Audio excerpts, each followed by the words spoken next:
തദ്ദേശ തെരഞ്ഞെടുപ്പ് കഴിഞ്ഞു. ശരിക്കും പറഞ്ഞു കഴിഞ്ഞാൽ ഒരു മിന്നും വിജയമൊക്കെ UDF കിട്ടിയതിന്റെ അഹങ്കാരം നല്ലോണം ഉണ്ട് ഇപ്പൊ കുറച്ച് ദിവസമായിട്ട്. പക്ഷേ നമുക്കിങ്ങനെ തിരുവനന്തപുരത്തോട്ട് വരാം. തിരുവനന്തപുരത്തോട്ട് വന്നപ്പം അവിടെ ചില കളികൾ നടന്നിട്ടുണ്ടെന്നുള്ള ചില വിവരങ്ങൾ ഇപ്പൊ പുറത്തു വന്നിട്ടുണ്ട്. അതായത് പല വാർഡുകളിലും കോൺഗ്രസിന് 1000 താഴെ മാത്രം വോട്ടുകൾ കിട്ടി. 25 വാർഡുകളുണ്ട്. 25 വാർഡ്. അതിൽ പല വാർഡുകളിലും 1000 താഴെ മാത്രം വോട്ടുകൾ കിട്ടി. അപ്പോൾ ഈ ഒരു തിരുവനന്തപുരം മാത്രമാണ് നമ്മളിപ്പോൾ ചർച്ച ചെയ്യുന്നത്. ഈ തിരുവനന്തപുരത്ത് വലിയൊരു കൂട്ടുകെട്ട് രാഷ്ട്രീയം, അല്ലെങ്കിൽ അവിടെ ഒരു കൂട്ടുകെട്ട് നടന്നിട്ടുണ്ട്. അതായത് വോട്ടുകൾ അങ്ങോട്ടും ഇങ്ങോട്ടും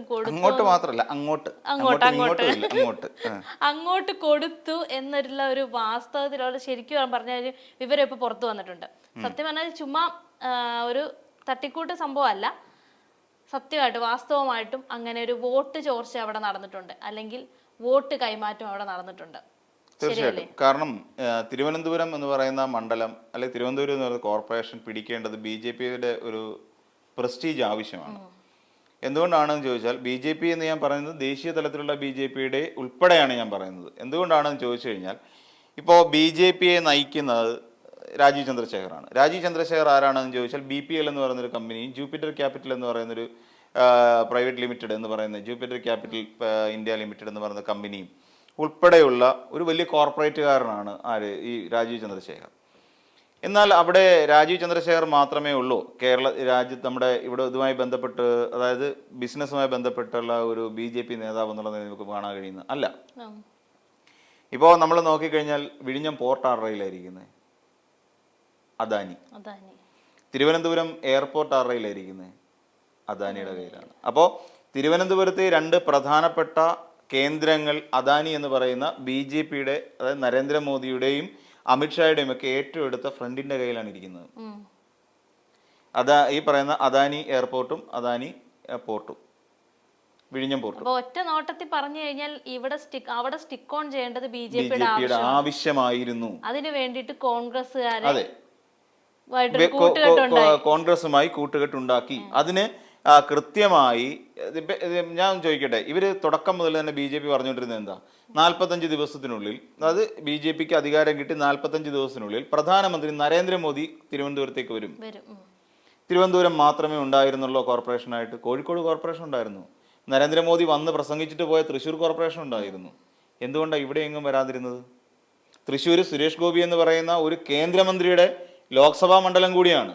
എന്നിട്ട് എന്താ അവിടേക്കൊന്നും നരേന്ദ്രമോദി വികസനം പ്രഖ്യാപിക്കാത്തത്? തിരുവനന്തപുരം അവർ നേരത്തെ ഉറപ്പിച്ചിരുന്നു. നമുക്ക് അങ്ങനെ ചില അസംഷനിൽ എത്തേണ്ടി വരും. കാരണം എന്ന് വെച്ചാൽ അങ്ങനെ ചില കാരണം എന്താണെന്ന് ചോദിച്ചു കഴിഞ്ഞാൽ, അദാനി ഉണ്ട്, അദാനിക്ക് 2 സ്ഥാപനങ്ങളുണ്ട് അവിടെ. ഇനി രാജീവ് ചന്ദ്രശേഖരനോ? നിരാമയ എന്ന് പറയുന്ന ഒരു റിസോർട്ടുണ്ട് വിഴിഞ്ഞവുമായി ബന്ധപ്പെട്ടുകൊണ്ട്. ഈ നിരാമയ റിസോർട്ടുമായി ബന്ധപ്പെട്ടുകൊണ്ട് നമ്മൾ പരിശോധിച്ച് നോക്കൂ, ഇത് ആരുടെ പേരിലാണെന്ന്. രാജീവ് ചന്ദ്രശേഖരന്റെ ജൂപ്പിറ്റർ ക്യാപിറ്റൽ എന്ന് പറയുന്ന കമ്പനിയുടെ പേരിലുള്ള സ്ഥാപനമാണെന്നേ ഈ നിരാമയ റിസോർട്ട്. അപ്പൊ രാജീവ് ചന്ദ്രശേഖരനും തിരുവനന്തപുരത്ത് പ്രോപ്പർട്ടി ഉണ്ട്. ഇനി മൊത്തത്തിൽ ഇവർ 2 പേരെയും കൂടെ നമ്മൾ പരിശോധിച്ച് നോക്കൂ. ഇവരെവിടെയൊക്കെ പേര് ഉറപ്പിച്ചിട്ടുണ്ടോ അവിടെയെല്ലാം ഏറ്റവും പ്രധാനപ്പെട്ട പ്രശ്നം എന്തായിരുന്നു? ലാൻഡ് സ്കാമുകളാണ്. അതായത് ഭൂമി തട്ടിപ്പുകളാണ് ഇവരുടെ 2 പേരുടെയും ഏറ്റവും പ്രധാനപ്പെട്ട കാര്യം വന്നിട്ടുള്ളത്. അദാനിയുടെ ആണെങ്കിലും പിന്നെ നമ്മുടെ രാജീവ് ചന്ദ്രശേഖരന്റെ ആണെങ്കിലും അവിടങ്ങളിലൊക്കെ അദാനിക്കെതിരെയൊക്കെ സമരങ്ങൾ വരെ നടന്നിട്ടുണ്ട്. അവിടുത്തെ ജനകീയ സമരങ്ങൾ ഉണ്ടായിട്ടുണ്ട്. ഇനിയും ഈ രാജീവ് ചന്ദ്രശേഖരന്റെ പേരിലോ ഈ അടുത്ത സമയത്ത് തെരഞ്ഞെടുപ്പിന് തൊട്ട് മുമ്പായി തന്നെ പുറത്തു വന്ന വിവരമല്ലേ, കർണാടകയിൽ 500 കോടിയുടെ ഭൂമി തട്ടിപ്പ് നടത്തിയെന്നും പറഞ്ഞുകൊണ്ട് രാജീവ് ചന്ദ്രശേഖരനെതിരെ കേസ് വന്നതല്ലേ? അതൊരു മാധ്യമം റിപ്പോർട്ട് ചെയ്തതല്ലേ? അതിനേരെ നടപടിക്കൊക്കെ പോകുന്നൊക്കെ പറഞ്ഞിട്ട് എന്തെങ്കിലും ആയോ? ഇല്ല. അപ്പൊ ഇവർ ഈ പറയുന്ന ഇപ്പൊ മോദി വന്ന് ഇവിടെ അവതരിപ്പിക്കാൻ പോകുന്നു എന്ന് പറയുന്ന ഈ കുറെ രൂപരേഖ ഏതാണ്ട് കൊണ്ടുവരുമെന്ന് പറഞ്ഞല്ലോ. അപ്പൊ ഈ തിരുവനന്തപുരം മൊത്തം തൂത്തെടുത്തോണ്ട് പോകുന്ന ഒരു രൂപരേഖ തന്നെയായിരിക്കും. കാര്യം തിരുവനന്തപുരത്തെ സംബന്ധിച്ചിടത്തോളം വികസനം എന്ന് പറയുന്നത് അത്ര ഇതൊന്നും അല്ല, ഒരു പ്രശ്നത്തിൽ കിടക്കുന്ന ഒരു സ്ഥലമൊന്നും അല്ല. ഇതിനു മുമ്പ് തന്നെ അവിടുത്തെ ഡ്രെയിനേജ് സംവിധാനത്തിന് വേണ്ടിയിട്ട് അവിടെ ഓപ്പറേഷൻ അനന്ത എന്ന് പറഞ്ഞിട്ടൊരു പദ്ധതിയൊക്കെ അവിടെ തയ്യാറായി വരികയൊക്കെ ചെയ്തതാണ്. ഇപ്പം അല്ലാതെ വലിയ മാലിന്യ കൂമ്പാരങ്ങളുള്ള നാടൊന്നും അല്ല. ഇതിനു മുമ്പ് UDF ഒക്കെ ഭരിക്കുന്ന കാലഘട്ടത്തിൽ അവിടെയാണ് വിളപ്പിശാല എന്ന് പറയുന്ന ഒരു മാലിന്യ പ്ലാന്റുമായി ബന്ധപ്പെട്ടുകൊണ്ട് വലിയ ജനകീയ പ്രക്ഷോഭങ്ങൾ ഉണ്ടായത്. ആ നാട്ടിൽ നിന്നൊരു പെണ്ണ് പോലും കിട്ടാത്ത, അല്ലെങ്കിൽ ഒരു പെൺകുട്ടിയെ കല്യാണം കഴിപ്പിക്കാൻ പോലും കഴിയാത്തൊരവസ്ഥയിലേക്ക് എത്തി. ആ നാട്ടിലെ ചെറുപ്പക്കാർക്ക് അവിടേക്ക് ഒരു പെണ്ണിനെ വിവാഹം കഴിച്ചുകൊണ്ട് വരാൻ പറ്റാതെ. എവിടെ നിന്നാണ് വരുന്നത്? വിളപ്പിശാല എന്നാണ് വരുന്നത്. ഇല്ല, പെണ്ണില്ല. എന്ന് പറയുന്ന ഒരു അവസ്ഥയായിരുന്നു വിളപ്പിശാലക്കാരുടെ. അതൊക്കെ മാറി. മാലിന്യ സംസ്കരണത്തിൽ വളരെ കൃത്യമായ ഒരു പ്രോട്ടോകോൾ ഉണ്ടാക്കിയെടുക്കാൻ തിരുവനന്തപുരം നഗരസഭയ്ക്ക് കഴിഞ്ഞു എന്നുള്ളതാണ് ഏറ്റവും വലിയൊരു പ്രാധാന്യം. അതോടൊപ്പം തന്നെ നമ്മൾ പരിശോധിച്ചു കഴിഞ്ഞാൽ ഇപ്പം ലോകത്തെ ഏറ്റവും എനിക്ക് തോന്നുന്നു ഏറ്റവും കൂടുതൽ സ്ത്രീകൾ ഒരു ദിവസം തടിച്ചു കൂടുന്ന ഒരു സ്ഥലമാണ് ആറ്റുകാൽ പൊങ്കാല ദിവസം തിരുവനന്തപുരത്ത്. ആ തിരുവനന്തപുരത്ത് അത്രയും സ്ത്രീകൾ വന്ന് എത്തുന്ന സാഹചര്യത്തിൽ പോലും ഇത് കഴിഞ്ഞാൽ വളരെ വേഗം തന്നെ അവിടെ ശുചീകരണ പ്രവർത്തനങ്ങൾ കോർഡിനേറ്റ് ചെയ്യാൻ കഴിയുന്നുണ്ട്. ഇത് എന്തുകൊണ്ട് സാധിക്കുമെന്ന് ചോദിച്ചാൽ അവിടുത്തെ നഗരസഭയുടെ ഇച്ഛാശക്തി ഒന്നുകൊണ്ടാണ്. വളരെ കൃത്യമായി ഒരു എണ്ണയിട്ട യന്ത്രം പോലെ കാര്യങ്ങൾ പ്രവർത്തിക്കുന്നതുകൊണ്ടാണ്. ഒരു സീറോ കാർബൺ എമിഷൻ സിറ്റി ആക്കി അതിനെ മാറ്റാൻ കഴിഞ്ഞു. അപ്പോൾ അത്രത്തോളം പ്രാധാന്യത്തോടു കൂടി അത്രത്തോളം വികസന പ്രവർത്തനങ്ങൾ നടന്നുകൊണ്ടിരിക്കുന്ന ഒരിടത്ത് വികസിത തിരുവനന്തപുരം എന്ന് പറയുന്ന ഒരു ടാഗ് ലൈൻ വെച്ചുകൊണ്ട് ഈ പറഞ്ഞ രാജീവ് ചന്ദ്രശേഖർ നടത്തിയിട്ടുള്ള ശ്രമങ്ങൾ നമുക്ക് സംശയദൃഷ്ടിയോടുകൂടി മാത്രമേ നോക്കിക്കാണാൻ കഴിയൂ. കാരണം എന്താണെന്ന് ചോദിച്ചാൽ നിരാമയ റിസോർട്ട് അവിടെ കിടപ്പുണ്ട്. രാജീവ് ചന്ദ്രശേഖരന്റെ കമ്പനിയുടെ പേര് രജിസ്റ്റർ ചെയ്തിരിക്കുന്ന റിസോർട്ടാണത്. അതവിടെ കിടപ്പുണ്ട്. അപ്പം പിന്നെ തന്നെയല്ല, ഇവരുടെ രണ്ടുപേരുടെയും പൊതു സുഹൃത്തായ അദാനിയുടെ 2 സ്ഥാപനങ്ങൾ തിരുവനന്തപുരം കേന്ദ്രീകരിച്ച് നടക്കുന്നുണ്ട്. ഒരു ലാൻഡ്സ്കാമിന് ഉള്ള എല്ലാ സ്കോപ്പുകളും അവിടെ ഉണ്ടെന്നേ. അപ്പോൾ അവരുടെ ആവശ്യം എന്താ? ഇതിനെല്ലാം ഒത്താശ ചെയ്തു കൊടുക്കുന്ന ഒരു നഗരസഭ ഉണ്ടാവണം അവർക്ക്. ഇതായിരുന്നു അവരുടെ ലക്ഷ്യം. ഈ ലക്ഷ്യം പൂർത്തീകരിക്കാൻ വേണ്ടിയിട്ടുള്ള നടപടിക്രമങ്ങൾ ഇവിടെ കൃത്യമായി ഓപ്പറേറ്റ് ചെയ്യാൻ തിരുവനന്തപുരത്ത് കഴിഞ്ഞു. വളരെ വ്യക്തമാണ്. അതിന് ഏതൊക്കെ മെഷീനറീസ് ഉപയോഗിക്കാൻ കഴിയുമോ ആ മെഷീനറീസ് എല്ലാം ഉപയോഗിച്ചു എന്നുള്ളതാണ്. തിരുവനന്തപുരത്ത് ഒരു മാറ്റം വരുമെന്ന് പറഞ്ഞിരിക്കുന്നത് ശശി തരൂർ തന്നെയാണ്.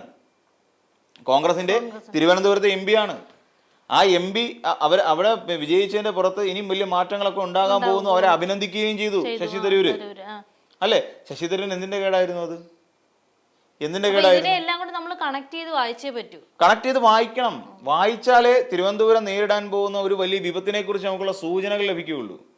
ഇപ്പൊ ഉദാഹരണം പറഞ്ഞ് തിരുവനന്തപുരത്ത് വോട്ട് മറിഞ്ഞിട്ടുണ്ട് എന്നല്ല എന്നോട് ചോദിച്ചത്. വോട്ട് മറിഞ്ഞിട്ടുണ്ടെന്നേ, കൃത്യമായ വോട്ട് മറിഞ്ഞിട്ടുണ്ട്. കൃത്യമായ 1000-ൽ താഴെ 500-ൽ താഴെയുള്ള വാർഡുകളും ഉണ്ട്. ആ UDF കിട്ടിയിട്ടുള്ള വാർഡുകൾ, അതായത് കിട്ടേണ്ടിയിരുന്ന. അതായത് ഞാൻ പറഞ്ഞുതരാം. ഇപ്പം ഉദാഹരണം പറയുകയാണെന്നുണ്ടെങ്കിൽ 1, 2, 3, 4 വാർഡുകളുടെ ഒരു കണക്ക് നമുക്ക് നോക്കാം. അതിൽ ആറ്റിപ്ര എന്ന് പറയുന്ന വാർഡുണ്ട്. ആറ്റിപ്ര തിരുവനന്തപുരത്ത് അവിടെ NDA നേടിയിരിക്കുന്ന 1736 വോട്ടുകളാണ് NDAക്ക് അവിടെ കിട്ടിയിരിക്കുന്നത്. അതായത് BJPയുടെ NDAക്ക്. അവിടെ എന്നാൽ UDF കിട്ടിയിരിക്കുന്നത്, LDF കിട്ടിയിരിക്കുന്ന 1409 വോട്ടുകളാണ് അവർക്ക് കിട്ടിയിരിക്കുന്നത്. അവിടെ UDF കിട്ടിയിരിക്കുന്നത് വെറും 370 വോട്ടുകളാണ്. അപ്പോൾ UDF എന്താ? തിരുവനന്തപുരത്ത് UDF-കാരില്ലേ? ആ വോട്ട് എവിടെ പോയി? പിന്നെ അടുത്തത് ഫോർട്ട് വാർഡ്. ഫോർട്ട് ഡിവിഷനിൽ അവിടെ BJP കിട്ടിയിരിക്കുന്ന 3126 വോട്ടുകളാണ്. അവിടെ UDF വോട്ട് എത്രയാണെന്ന് അറിയാമോ? കേട്ടാ ഞെട്ടിപ്പോവും. 225 വോട്ടുകൾ. വെറും 225 വോട്ടുകളാണ്. ഇനിയുമുണ്ട്. ഇനി ചിലരുടെ പിന്നെ 542, 574, 751, 582 ഇങ്ങനെയാണ് കണക്കുകൾ വരുന്നത്. ഈ രീതിയിൽ വളരെ പിന്നെ ഏറ്റവും ഒടുവിൽ നെടുങ്കാട് വാർഡ് ഡിവിഷനിൽ 2700 ചില്ലുവാനം വോട്ടുകൾ BJP നേടിയപ്പോൾ വെറും ഇവിടെ കോൺഗ്രസ് നേടിയിരിക്കുന്ന അല്ലെങ്കിൽ UDF നേടിയിരിക്കുന്ന 395 വോട്ടുകൾ മാത്രമാണ്. പലയിടങ്ങളിൽ നോക്ക് 3094 നേടിയിരിക്കുന്ന ഒരു വാർഡിൽ എനിക്ക് തോന്നുന്നു ചാല വാർഡിൽ ഇവർക്ക് കിട്ടിയിരിക്കുന്ന 813 വോട്ട് UDF. അപ്പം UDF 3 അക്കത്തിൽ കിടന്ന് കളിക്കുകയാണ് അവിടെ. അപ്പൊ നമ്മള് പണ്ട് മറ്റു പല വിഷയങ്ങളിലും നമ്മൾ ചർച്ച ചെയ്ത ഒരു സംഭവം ഉണ്ടല്ലോ, അതായത് ഈ കൊടുക്കൽ വാങ്ങൽ. അതായത് ഈ തദ്ദേശ തെരഞ്ഞെടുപ്പിൽ ഞങ്ങൾക്ക് തന്നു കഴിഞ്ഞാൽ മറ്റേ നിയമസഭാ തെരഞ്ഞെടുപ്പ് വരുമ്പോൾ ഞങ്ങൾ അങ്ങോട്ടും തരാം ഒരു ഡീലും ഇവിടെ നടന്നിട്ടുണ്ട്. ഇവിടെ നമ്മൾ കാണേണ്ട ഒരു കാര്യം, പലപ്പോഴും കോൺഗ്രസ്സുകാർ ഉയർത്തിക്കൊണ്ടിരുന്ന ഒരു പ്രധാനപ്പെട്ട ആക്ഷേപം എന്ന് പറഞ്ഞു കഴിഞ്ഞാൽ BJPയും CPM-ഉം തമ്മിൽ ഡീല് നടക്കുന്നു എന്നുള്ളതാണ് കോൺഗ്രസ് അല്ലെങ്കിൽ UDF ഉയർത്തിക്കൊണ്ടിരിക്കുന്ന ഏറ്റവും വലിയൊരു വിവാദം. അല്ലെങ്കിൽ അങ്ങനെ ഉണ്ടാക്കിക്കൊണ്ടുവന്ന് ഇവിടെ LDF നിൽക്കുന്നത് തന്നെ BJPയെ രക്ഷിക്കാനാണെന്നും വളർത്താൻ വേണ്ടിയിട്ടാണ് എന്നുള്ള കാര്യമാണ് പറയുന്നത്. ഇപ്പം നമ്മൾ കണക്കുകൾ പരിശോധിക്കുമ്പോൾ ഈ കണക്കുകൾ നമ്മൾ മനസ്സിലാക്കി മുന്നോട്ട് പോകുമ്പോൾ നമ്മൾ അക്ഷരാർത്ഥത്തിൽ മറ്റൊരു തലത്തിലാണ് എത്തി നിൽക്കുന്നത്. അതായത് കേരളത്തിൽ BJPയെ വളർത്തിക്കൊണ്ടിരിക്കുന്നത് കോൺഗ്രസ് ആണ് എന്ന് പറയുന്ന ഒരു തലത്തിൽ തന്നെ നമുക്ക് ചിന്തിക്കേണ്ടിയിരിക്കുന്നു. ഇതിൽ ശശി തരൂർ നിർണായകമായ പങ്ക് വഹിച്ചിട്ടുണ്ട്. ശശി തരൂരിന്റെയും അമിത്ഷായുടെയൊക്കെ ഇടപെടൽ, ശശി തരൂരിന്റെ ഇടപെടൽ ഉണ്ടായിട്ടില്ല എന്ന് നമുക്ക് വിശ്വസിക്കാൻ കഴിയില്ല.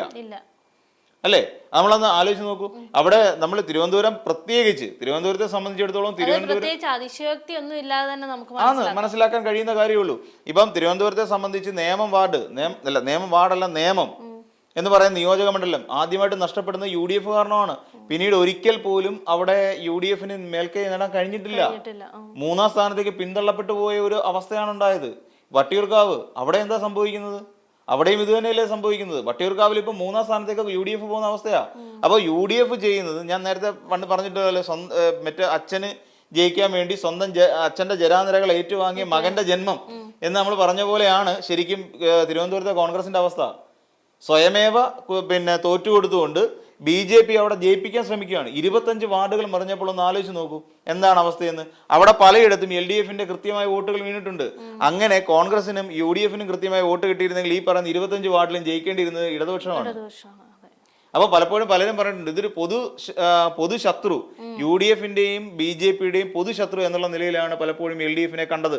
ആ രീതിയിൽ നിന്നുകൊണ്ടാണ് ഇവരെല്ലാവരും അങ്ങോട്ടും ഇങ്ങോട്ടും വോട്ട് കച്ചവടം നടത്തിയത്. നമ്മൾ നോക്കിക്കോളൂ, ഇവിടെ പലയിടങ്ങളിലും 1400, 1023, 2000, 3000-ലധികം വോട്ടുകൾ പിടിച്ചിട്ടുള്ള ഒരു പിന്നെ മുന്നണി തന്നെയാണ് LDF എന്ന് നമുക്ക് ഇതിനകത്ത് കാണാൻ സാധിക്കും. അപ്പൊ ഇതിന്റെയൊക്കെ അർത്ഥം എന്താണ്? ഇതിന്റെയൊക്കെ അർത്ഥം എന്താ? ശരിക്കും ഇവിടെ തിരുവനന്തപുരത്തെ കുളം തോണ്ടാനുള്ള ഒരു അവസരം UDF ആയിട്ട് കൊടുത്തു. ഇതാണ് ശരിക്കും സംഭവിക്കുന്നത്. അതിന്റെ നന്ദി ചിലപ്പോൾ നിയമസഭാ ഇലക്ഷൻ വരുമ്പോൾ അവർ കാണിക്കും, അവർ കാണിക്കുകയും ചെയ്യും. ഉറപ്പായിട്ടുള്ള കാര്യമല്ലേ, അവർ ചെയ്തിരിക്കും. കാര്യം അവരെ വളർത്തിയല്ലേ, അവരെ വളർത്തുമ്പോൾ തീർച്ചയായിട്ടും ആ നന്ദി കാണിച്ചല്ലേ പറ്റുള്ളൂ. LDFനെ തകർക്കാൻ വേണ്ടിയിട്ട് അവർ ചെയ്ത കളിയാണിത്. അപ്പൊ ഇങ്ങനത്തെ നാണംകെട്ട കളികൾ അന്ന് തന്നെ പറയേണ്ടി വരും. കോൺഗ്രസ്സുകാർ നടത്തിക്കൊണ്ടിരിക്കുന്ന ഇത്തരം വെറും നികൃഷ്ടമായ നാണംകെട്ട കളികൾ കൊണ്ട് തന്നെയാണ് കേരളത്തിലേക്ക് BJP അല്ലെങ്കിൽ NDA എന്ന് പറയുന്ന മുന്നണിക്ക് ഇത്ര പ്രാധാന്യം കിട്ടിയത്. അല്ലെങ്കിൽ ഇങ്ങനെ ഒരു അവസ്ഥയിലേക്ക് പോകില്ലായിരുന്നേ. ദേശീയ തലത്തിൽ പോലും കോൺഗ്രസ് എടുത്തിട്ടുള്ള ചില നിലപാടുകൾ കാരണം തന്നെയാണ് ദേശീയ തലത്തിൽ ഇന്ന് കോൺഗ്രസിന് കറിവേപ്പിലയുടെ വില പോലും ഇല്ലാത്ത ഒരു അവസ്ഥയിലേക്ക് പോയത്. നമ്മൾ പരിശോധിച്ചാൽ മനസ്സിലാവും. ആ പറയുന്ന രാമക്ഷേത്രം ഉണ്ടാകാനുള്ള പ്രധാനപ്പെട്ട കാരണക്കാരൻ രാജീവ് ഗാന്ധി ആയിരുന്നേ. അതിന് യാതൊരു തർക്കവുമില്ല. ജവഹർലാൽ നെഹ്റു പൂട്ടിയിട്ട സ്ഥലമായിരുന്നു അത്. അവിടെ നിന്നുകൊണ്ട് പിന്നെ രാജീവ് ഗാന്ധി പരിശ്രമിച്ചിട്ടാണ് അത് ഏറ്റവും ഒടുവിൽ അങ്ങനെ ഒരു അവസ്ഥയിലേക്ക് എത്തുകയും ഇന്ന് അവർക്ക് അതിനെ വോട്ടിന് വേണ്ടിയിട്ടുള്ള ഏറ്റവും പ്രധാനപ്പെട്ട ഒരു മാർഗമാക്കി മാറ്റാനും കഴിഞ്ഞത്. തെരഞ്ഞെടുപ്പ് പ്രചരണത്തിനുള്ള പ്രധാനപ്പെട്ട ആയുധം തന്നെയായിരുന്നു ഇക്കഴിഞ്ഞ കാലം അത്രയും ഈ പറഞ്ഞ രാമക്ഷേത്രം, അയോധ്യ. ആ ദേശീയ തെരഞ്ഞെടുപ്പ് നടക്കുന്ന എല്ലാ കാലഘട്ടത്തിലും അയോധ്യ എന്ന് പറയുന്ന വിഷയം ചർച്ച ചെയ്യപ്പെട്ടിട്ടുണ്ട് രാജ്യത്ത്. അപ്പൊ ഇതിന് കാരണക്കാർ കോൺഗ്രസ്സുകാർ തന്നെയാണ്. ഇവിടെ കേരളത്തിൽ എന്താണ്? കേരളത്തിൽ ഇത് തന്നെയല്ലേ സംഭവിച്ചത്? കേരളത്തിൽ നമ്മൾ പരിശോധിച്ച് നോക്കൂ. നിയമം ആദ്യമായിട്ട് കൊടുത്തു. നിയമം നിയോജക മണ്ഡലത്തിൽ നിന്ന് ആദ്യമായിട്ടൊരു BJP MLA സഭയിലേക്ക് എത്തുന്നു, O രാജഗോപാല്. അത് കഴിഞ്ഞ് ലോക്സഭാ തെരഞ്ഞെടുപ്പ് പരിശോധിച്ച് നോക്കൂ. ലോക്സഭാ തെരഞ്ഞെടുപ്പിൽ കഴിഞ്ഞ നിയമസഭയിൽ പറ്റാഞ്ഞുകൊണ്ട് ലോക്സഭാ തെരഞ്ഞെടുപ്പിൽ അവർ വെച്ച് കെട്ടിക്കൊടുത്തു അല്ലെ? സുരേഷ് ഗോപി വിജയിപ്പിച്ചു കൊടുത്തു. അപ്പൊ എല്ലായിടത്തും BJPക്ക് വോട്ട് വർധന ഉണ്ടായിട്ടുണ്ടെങ്കിൽ അതിന്റെ ഏറ്റവും പ്രധാനപ്പെട്ട ഘടകമായി പ്രവർത്തിച്ചിട്ടുള്ള കോൺഗ്രസ്സുകാർ തന്നെയാണ്. അവരുടെ വോട്ടുകളാണ് അങ്ങോട്ട് ഒഴുകിയെത്തിയത്. അവരുടെ വോട്ടുകൾ തന്നെയാണ്. നമ്മൾ പ്രകടമായി കണക്കുകളല്ലേന്നേ, ഇത് കൃത്യമായ കണക്കുകളല്ലേ. ഇവരെല്ലാം കൂടി ഒരു സഖ്യം ചേർന്നുകൊണ്ടുള്ള പരിപാടിയാ. എന്നിട്ട് വടക്കൻ മേഖലയിൽ എന്ത് ചെയ്തു? വടക്കൻ മേഖല കോൺഗ്രസ് ചെയ്തതെന്ന് പറഞ്ഞു കഴിഞ്ഞാൽ, അല്ലെങ്കിൽ UDF ചെയ്തത് അവിടുത്തെ വർഗീയ ശക്തികളുമായിട്ട് അവർ കൂട്ടിയേർന്നു. അപ്പൊ രണ്ടിടത്തും തെക്കും വടക്കും വർഗീയ ശക്തികളുമായി ഒത്തുപോകാൻ ഒട്ടും മടിയില്ലാത്ത കൂട്ടരായി ഈ UDF അധപ്പതിച്ചിരിക്കുന്നു എന്നാണ് നമ്മൾ മനസ്സിലാക്കേണ്ടത്. SDPIയെ പുകഴ്ത്തി പറഞ്ഞു. SDPIയെ വെള്ള പൂശുന്ന VD സതീശൻ ഒരു വശത്ത് കിടക്കുന്നു. SDPI ഒരു മതരാഷ്ട്രവാദികളല്ല, അവരങ്ങനെയല്ല. അവരവരുടെ എല്ലാ കാര്യങ്ങളും മാറ്റിക്കഴിഞ്ഞിരിക്കുന്നു. അവർ നന്നായി, അവർ സാഹോദര്യത്തിന് വേണ്ടി നിലകൊള്ളുന്നതാണെന്ന് 1000 വട്ടം ഈ VD സതീശൻ പല മാധ്യമങ്ങളുടെ മുന്നിൽ നിന്ന് വിളിച്ചു പറഞ്ഞിട്ടുണ്ട്. ഇതെല്ലാം നമ്മൾ കണ്ടിട്ടുണ്ട്. ഇവിടെ വന്നു കഴിഞ്ഞപ്പോൾ സംഘപരിവാർ അനുകൂലം നമുക്ക് ഈ വിവാദം വന്ന സമയത്ത് രാജീവ് ചന്ദ്രശേഖർ പിന്നെ 500 കോടിയുടെ ഭൂമി തട്ടിപ്പ് നടത്തി എന്നും പറഞ്ഞൊരു വിവാദം വന്ന സമയത്ത് ഇദ്ദേഹത്തോട് ചോദിച്ചു, VD സതീശനോട് ചോദിച്ചാൽ VD സതീശൻ പറഞ്ഞ മറുപടി എന്താണെന്നറിയോ? രാഷ്ട്രീയക്കാരല്ലേ ഇങ്ങനെ പല ആരോപണവും വരും എന്നാണ് VD സതീശൻ അതിന് മറുപടി പറഞ്ഞത്. വളരെ സോഫ്റ്റ് ആയിട്ട്. ഈ സമയത്ത് MV ഗോവിന്ദന്റെ പേരിലോ അല്ലെന്നുണ്ടെങ്കിൽ പിണറായി വിജയന്റെ പേരിലോ ഇങ്ങനെ ഒരു പരാതി വരട്ടെ, അന്നേരം എന്തായിരിക്കും പറയുന്നത്? അന്നേരം എന്തായിരിക്കും ഇവരുടെ സ്റ്റാൻഡ്? നടപടി എടുക്കണം, ഇത് കേന്ദ്ര ഏജൻസി അന്വേഷിക്കണം. ആ സമയത്ത് VD സതീശൻ പ്രതികരിക്കും. ഇതിനകത്തൊരു തേങ്ങയില്ലെങ്കിൽ പോലും അല്ലെ, അങ്ങനെ പറയേണ്ടതാണ് VD സതീശൻ. ഇതാണ് പിന്നെ ഇവര് പലപ്പോഴും ഇവരോട് കാണിച്ചിട്ടുള്ള ചില സോഫ്റ്റ് കോർണേഴ്സ് അതാണ് BJPയോട്. ഇതിന്റെ നന്ദി സൂചകമായിട്ട് അവർ പ്രത്യുപകാരം ചെയ്യും. ഇവിടെ തിരുവനന്തപുരം അവർക്ക് കിട്ടേണ്ടത് അവർക്ക് ആവശ്യമായിരുന്നു BJPയെ സംബന്ധിച്ചിടത്തോളം. നമ്മൾ വേറൊരു കാര്യം കൂടെ, എന്തുകൊണ്ട് തിരുവനന്തപുരത്തിന് നമ്മൾ ഇങ്ങനെ സംശയദൃഷ്ടിയോടുകൂടി നോക്കുന്നു എന്നുള്ളൊരു കാര്യം കൂടെ പറഞ്ഞുതരാം. കേരളത്തിൽ തിരുവനന്തപുരം ജില്ലയിൽ മാത്രമല്ല കോർപ്പറേഷൻ തെരഞ്ഞെടുപ്പ് നടന്നത്. ഇക്കണ്ട പിന്നെ ഈ തദ്ദേശ സ്വയംഭരണ തെരഞ്ഞെടുപ്പ് നടന്നിട്ടുള്ള 14 ജില്ലകളും ഉണ്ടെന്നേ. ഈ 14 ജില്ലയിൽ എവിടെയെങ്കിലും ഈ രാജീവ് ചന്ദ്രശേഖർ പോയി നിന്നുകൊണ്ട് പ്രസംഗിച്ചിട്ടുണ്ടോ? ഞങ്ങൾക്ക് ഇത് തരണമെന്ന്, ഇപ്പം വികസിത തൃശ്ശൂർ ഉണ്ടാക്കാമെന്ന് പറഞ്ഞിട്ടുണ്ടോ? ഇല്ല. അവിടെ തൃശ്ശൂരിൽ ഒരു വലിയ മാറ്റം BJPക്ക് ഉണ്ടാകണമെന്ന് കരുതിക്കൊണ്ട് സുരേഷ് ഗോപി ഇറങ്ങി കലിംഗ സഭകൾ സംഘടിപ്പിച്ചു. അതിന് പിന്തുണ പ്രഖ്യാപിക്കാൻ ഇവിടുത്തെ സംസ്ഥാന നേതൃത്വത്തിന് കഴിഞ്ഞോ? സുരേഷ് ഗോപി ഏതെങ്കിലും തരത്തിൽ പ്രോത്സാഹിപ്പിച്ചിട്ടുണ്ടോ? ഏതെങ്കിലും സംസ്ഥാന നേതാക്കൾ ആ പരിപാടിയിൽ പങ്കെടുത്തിട്ടുണ്ടോ? ഇല്ല. അപ്പൊ അതിന്റെ അർത്ഥം എന്താ? അവർക്ക് തിരുവനന്തപുരത്താണ് അവരുടെ കണ്ണ്, അവിടെ കുറ്റിയടിക്കണം. അതിന് ചില താല്പര്യങ്ങൾ അവരുടെ ഉള്ളിലുണ്ട്. ആ താല്പര്യങ്ങൾക്ക് വേണ്ടിയിട്ടാണ് അവർ തിരുവനന്തപുരത്ത് കുറ്റിയടിച്ചിരുന്നത്. രാജീവ് ചന്ദ്രശേഖർ അല്ലാതെ പിന്നെ വേറൊരു കോർപ്പറേഷനിൽ പോയിട്ടില്ല, തൃശ്ശൂർ പോയിട്ടില്ല, കോഴിക്കോട് പോയിട്ടില്ല, കൊല്ലത്ത് പോയിട്ടില്ല. അപ്പൊ ഇവിടങ്ങളിലൊന്നും പോയിട്ടില്ല. വേറെ എങ്ങും ഇവരുടെ സ്ഥാനാർത്ഥികളല്ലേ മത്സരിച്ചത്?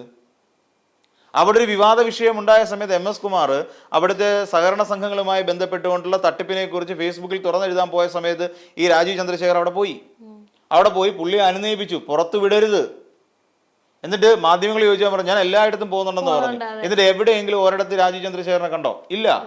അത് പുറത്തു വന്നാൽ BJPക്ക് അത് തട്ടുകേടാണെന്ന് മനസ്സിലാക്കി. പക്ഷെ അത് പുറത്തു വന്നിരുന്നെങ്കിലും ഇപ്പോഴത്തെ സാഹചര്യം വെച്ച് പരിശോധിച്ചാൽ അത് അങ്ങനെ MS കുമാറിന്റെ ആ ലേഖനം പുറത്തു വന്നിരുന്നെങ്കിൽ തന്നെയും ഒരു കുഴപ്പവും വരുത്തില്ല.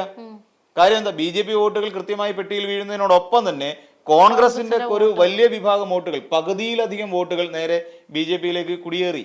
അതാണ് യാഥാർത്ഥ്യം ഉണ്ടായത്. അല്ല BJP തിരുവനന്തപുരം കോർപ്പറേഷൻ പിടിക്കില്ലായിരുന്നു, 100% ഉറപ്പാണ്. പല വാർഡുകളും നമ്മളെടുത്ത് പരിശോധിച്ചാൽ നമുക്ക് മനസ്സിലാക്കാൻ പറ്റുന്ന കാര്യം അതാ. 3 അക്കത്തിൽ മാത്രം ഒതുങ്ങി നിൽക്കുന്ന ഒരു പാർട്ടിയെ UDFനെ മാറ്റിക്കഴിഞ്ഞു.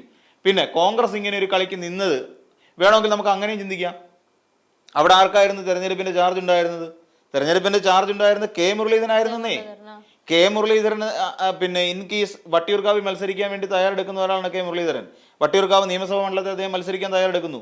K മുരളീധരന്റെ പ്രസക്തി ഇല്ലാതാക്കണം. വട്ടിയൂർക്കാവില് നിലനിൽക്കുന്ന ഭാഗങ്ങളിലൊക്കെ കോൺഗ്രസ് മുന്നേ മുതലേ എവിടെയെങ്കിലും കൊണ്ടു നിർത്തി തോൽപ്പിക്കാനുള്ള ഒരാള്. അതെ, അത്രേ ഉള്ളൂ. അങ്ങനെ ഒരാളാക്കി മുരളീധരനെ മാറ്റിയെടുത്തു. അപ്പം മുരളീധരൻ ഇനി വട്ടിയൂർക്കാവിൽ തിരിഞ്ഞു നോക്കരുത്. നിന്നാൽ തന്നെ വട്ടിയൂർക്കാവിൽ മുരളീധരൻ പോകുന്ന 3-ാം സ്ഥാനത്തേക്കായിരിക്കും, അല്ലാതെ 2-ാം സ്ഥാനത്തേക്ക് പോവില്ല. 3-ാം സ്ഥാനത്തേക്ക് മുരളീധരൻ ഒതുങ്ങി കഴിയുമ്പോൾ ഉള്ള ഗുണം എന്താ? അവർക്ക് മുഖ്യമന്ത്രിയാകാൻ യോഗ്യൻ എന്ന് പറയുന്ന ഒരു നേതാവ് മുരളീധരനാണ്. കാരണം K കരുണാകരന്റെ മകനാണ്, മുതിർന്ന കോൺഗ്രസ് നേതാവാണ്. അതുകൊണ്ട് തന്നെ കാര്യങ്ങളെ വളരെ കൃത്യമായി മനസ്സിലാക്കുന്ന ഒരു വ്യക്തി കൂടിയാണ് K മുരളീധരൻ. പക്ഷേ കോൺഗ്രസിനകത്ത് തനിക്കെതിരെ നടക്കുന്ന ഗൂഢാലോചനയെ കുറിച്ച് മനസ്സിലാക്കാൻ മാത്രം മുരളീധരന്റെ ബുദ്ധിയില്ലാതെ പോയി. അതാണ് മുരളീധരനുള്ള ഏറ്റവും വലിയ പ്രശ്നം. അതാ, മുരളീധരനെ 10 തവണ ആരെങ്കിലും ശക്തൻ എന്ന് വിളിച്ചു കഴിഞ്ഞ ഉടനെ അങ്ങ് ഏറ്റെടുത്ത് ഞാൻ ശക്തനാണ്, ഭയങ്കര കരുത്തനാണ് എന്ന് സ്വയം നടിക്കുന്ന ഒരാളാണ് K മുരളീധരൻ. ആ മുരളീധരനെ ഇനിയിപ്പോ വട്ടിയൂർക്കാവിലിട്ട് പൊട്ടിക്കും. തന്നെയല്ല, മുരളീധരൻ ഇനിയൊരു വോയിസ് ഇല്ല. ആകപ്പാട് എത്ര സീറ്റ് കൂടി? തന്നെയല്ല, കോൺഗ്രസിൽ നിന്ന് UDFിൽ നിന്ന് വോട്ടൊഴുകി പോയത് പോലും മനസ്സിലാക്കാൻ കഴിയാത്തൊരു പൊട്ടനാണ് K മുരളീധരൻ എന്ന് കോൺഗ്രസ്സുകാർ മനസ്സിലാക്കി കഴിഞ്ഞു. സ്വന്തം പാളയത്തിൽ നിന്ന് വോട്ടൊഴുകി പോയിട്ട് അറിഞ്ഞില്ലത്രേ. ഇത്രേ വോട്ടുകൾ അല്ല, ഇത്ര വോട്ടുകൾ പോയിട്ടും അറിഞ്ഞിട്ടില്ല. പിന്നെ ഇങ്ങനെയുള്ള ഒരാളെ എങ്ങനെയാണ് ഒരു തെരഞ്ഞെടുപ്പിന്റെ ചുമതല ഏൽപ്പിക്കുക? നെഗറ്റീവ് ആയില്ലേ? ഇത് തുടക്കത്തിലേ ഞാൻ പറഞ്ഞു, K മുരളീധരൻ വെച്ചിരിക്കുന്ന ആപ്പാണ് തിരുവനന്തപുരത്തെ ഇലക്ഷൻ എന്നുള്ള കാര്യം ഞാൻ ഇതിന് മുൻപ് തന്നെ പറഞ്ഞിട്ടുണ്ട്. തിരുവനന്തപുരത്ത് K മുരളീധരനുള്ള ആപ്പാ. K മുരളീധരന്റെ രാഷ്ട്രീയ ഭാവി ഇതോടെ തീരുക. ഇത്തവണ നിയമസഭാ തെരഞ്ഞെടുപ്പിലെങ്കിലും ജയിച്ചില്ലെങ്കിൽ K മുരളീധരൻ ഒന്നും അല്ലാതായി തീരും. പണ്ട് K കരുണാകരനെ ഗുരുവായൂർ അമ്പലത്തിൽ പോയിട്ട് കറിവേപ്പില കൊണ്ട് തുലാഭാരം തൂക്കിയതാ, വാർത്തയൊക്കെ ആയതാ ആ കാലത്ത്. അതേ അവസ്ഥയിലായിരുന്നു പിന്നെ K കരുണാകരൻ. കോൺഗ്രസ് എന്ന് പറയുന്ന പാർട്ടിക്കകത്ത് ചവിട്ടി ഇറക്കുകയായിരുന്നു K കരുണാകരൻ. കറിവേപ്പില പോലെ തന്നെ ചവിട്ടി ഇറക്കുകയായിരുന്നു എന്ന് പറയുന്ന അതേ അവസ്ഥയിലാണ് ഇപ്പൊ K മുരളീധരൻ നിൽക്കുന്നത്. K മുരളീധരൻ ഇനി വലിയ രാഷ്ട്രീയ ഭാവിയൊന്നും ഇല്ല. ഇത്തവണ കൂടെ മുഖ്യമന്ത്രി ആകാൻ കഴിഞ്ഞില്ല എന്നുണ്ടെങ്കിൽ, അല്ലെ ഒരു MLA എങ്കിലും ആകാൻ കഴിഞ്ഞില്ലെങ്കിൽ K മുരളീധരൻ ഇനി രാഷ്ട്രീയ ഭാരവാഹിത്വം പോലും കൊടുക്കത്തില്ല. കാരണം K മുരളീധരൻ വളർന്നു വന്നു കഴിഞ്ഞാൽ ഈ പറയുന്ന ഇന്ന് നിലനിൽക്കുന്ന നേതാക്കന്മാരുടെയൊക്കെ അപ്പുറത്തേക്ക് എത്തിച്ചേരും എന്ന് ഇന്ന് കോൺഗ്രസ് പാർട്ടിയെ കൈ വെച്ചിരിക്കുന്ന എല്ലാ നേതാക്കന്മാർക്കും അറിയാം. ഷാഫി പറമ്പിലിനാണെങ്കിലും KC വേണുഗോപാലാണെങ്കിലും VD സതീശനാണെങ്കിലും രമേശ് ചെന്നിത്തലയ്ക്കാണെങ്കിലും ഒക്കെ അറിയാം. ഈ പറയുന്ന അദ്ദേഹം ഈ മുരളീധരൻ വളരെ ശക്തനായ നേതാവ് തന്നെയാണ്. ഈ പറയുന്ന മുരളീധരനെ പരമാവധി തോൽപ്പിക്കുകയായിരുന്നു കോൺഗ്രസ് ചെയ്തിട്ടുള്ളതല്ല. മന്ത്രിയായിരിക്കെ തന്നെ ഒരു മണ്ഡലത്തിൽ മത്സരിച്ച് പരാജയപ്പെടുന്ന അപൂർവ റെക്കോർഡ് കിട്ടിയിരിക്കുന്ന K മുരളീധരനാണ് വടക്കാഞ്ചേരിയിൽ. അപ്പൊ ഇതൊക്കെ K മുരളീധരന്റെ റെക്കോർഡുകളാണ്. അപ്പൊ ഇതെല്ലാം വെച്ചുകൊണ്ട് തന്നെ K മുരളീധരനെ ഇല്ലാതാക്കാൻ, K മുരളീധരന്റെ രാഷ്ട്രീയ ഭാവി അരക്ഷിതാവസ്ഥയിലാക്കാൻ കോൺഗ്രസിന് കഴിഞ്ഞു എന്നുള്ളതാണ് കോൺഗ്രസിന്റെ തിരുവനന്തപുരം തെരഞ്ഞെടുപ്പിൽ നമുക്ക് ബോധ്യപ്പെടുന്ന ഒരു കാര്യം. അപ്പം ഒരു വെടിക്ക് 2 പക്ഷി എന്നുള്ളതായി അല്ലേ? K മുരളീധരന്റെ കാര്യത്തിൽ തീരുമാനമായി. അവർക്ക് വേണ്ടും വിധത്തിൽ BJPയെ സഹായിക്കാനും BJP അധികാരത്തിൽ എത്തിക്കാനും കഴിഞ്ഞു. അവിടെ BJP ഇനി എന്തെല്ലാം കാര്യങ്ങൾ പ്ലാൻ ചെയ്യുന്നുണ്ടോ അതെല്ലാം നോക്കിക്കോണം. ഈ ഒരു 5 വർഷം കൊണ്ട് തിരുവനന്തപുരത്തെ കുട്ടിച്ചോറാക്കി കൈത്തരും. കുട്ടിച്ചോറാക്കാന്ന് പറഞ്ഞാൽ അവർക്ക് വേണ്ട കാര്യങ്ങളെല്ലാം അവിടെ സാധിച്ചെടുക്കും. കാര്യം എന്താ? നഗരസഭ അവരുടെ കയ്യിരിക്കുക. അവര് പറയുന്ന അക്വിസിഷനാണ് അവിടെ പിന്നെ നടക്കുന്നത്. കോടിക്കണക്കിന് രൂപയുടെ വെട്ടിക്കൽ അവിടെ നടക്കും. ഇപ്പോഴും നമുക്കറിയാം, വിഴിഞ്ഞം പദ്ധതി പ്രദേശവുമായി ബന്ധപ്പെട്ട് ഒരുപാട് ഭൂമി കിടപ്പുണ്ട്. പല ആവശ്യങ്ങൾക്ക്, ഇപ്പൊ റിസോർട്ടുകൾക്കായിട്ടും അല്ലാതെ ഈ ബിസിനസ്സിനായിട്ടും ഒക്കെ ഉപയോഗിക്കാൻ കഴിയുന്ന തരത്തിലുള്ള ഭൂമി ധാരാളം അവിടെ കിടപ്പുണ്ട്. ഈ ഭൂമിയൊക്കെ എന്ത് ചെയ്യും? ഇതൊക്കെ അവിടെ നിന്നുകൊണ്ട് വെട്ടിച്ചെടുക്കാനുള്ള ഒരു വലിയ കളി ഇവരിനി കളിക്കാൻ പോവാണ്. അതിനുവേണ്ടി മാത്രമാണ് ഇത്രയും എഫർട്ട് എടുത്തുകൊണ്ട് രാജീവ് ചന്ദ്രശേഖർ അടക്കമുള്ള നേതാക്കന്മാർ തിരുവനന്തപുരം മാത്രം കോൺസെൻട്രേറ്റ് ചെയ്തത്. വേറെ ഒരിടത്ത് തൃപ്പൂണിത്തുറ നഗരസഭ ജയിച്ചല്ലോ, എന്നിട്ട് പ്രധാനമന്ത്രി പറഞ്ഞോ അവിടെ നല്ലതാണെന്ന്? എല്ലാവർക്കും ആശംസ അറിയിച്ചോ പ്രധാനമന്ത്രി? ഇല്ല. തിരുവനന്തപുരത്തുകാരെ മാത്രം എന്താ ആശംസ അറിയിച്ചത്? ഈ പറയുന്ന ശശി തരൂർ തൃപ്പൂണിത്തുറക്കാർ കൊള്ളാം, നല്ല വർക്കാ ചെയ്തെന്ന് പറഞ്ഞോ? ഇല്ല. എന്താ പറയാഞ്ഞത്? തിരുവനന്തപുരത്തുകാരെ മാത്രമാണ് നന്നായിട്ട് വർക്ക് ചെയ്തുള്ളൂ? അല്ല, അവർക്ക് തിരുവനന്തപുരം മതിയായിരുന്നു. അതാണ്, അവർക്ക് തിരുവനന്തപുരം മാത്രം അവർ ലക്ഷ്യം വെച്ചുകൊണ്ട് നടത്തിയ കരുനീക്കത്തിന്റെ ഭാഗമായിട്ട് തന്നെയാണ് ഈ കളി കളിച്ചത്. അതിന് കോൺഗ്രസിനെ വിലക്കെടുത്തു എന്ന് തന്നെ പറയേണ്ടി വരും. ആ രീതിയിലാണ് കാര്യങ്ങൾ പോയിക്കൊണ്ടിരുന്നത്. സത്യം പറഞ്ഞാൽ തിരുവനന്തപുരത്തുകാർ ഇത്തവണ ഗംഭീരമായി കബളിപ്പിക്കപ്പെട്ടു എന്നുള്ളതാണ് യാഥാർത്ഥ്യം.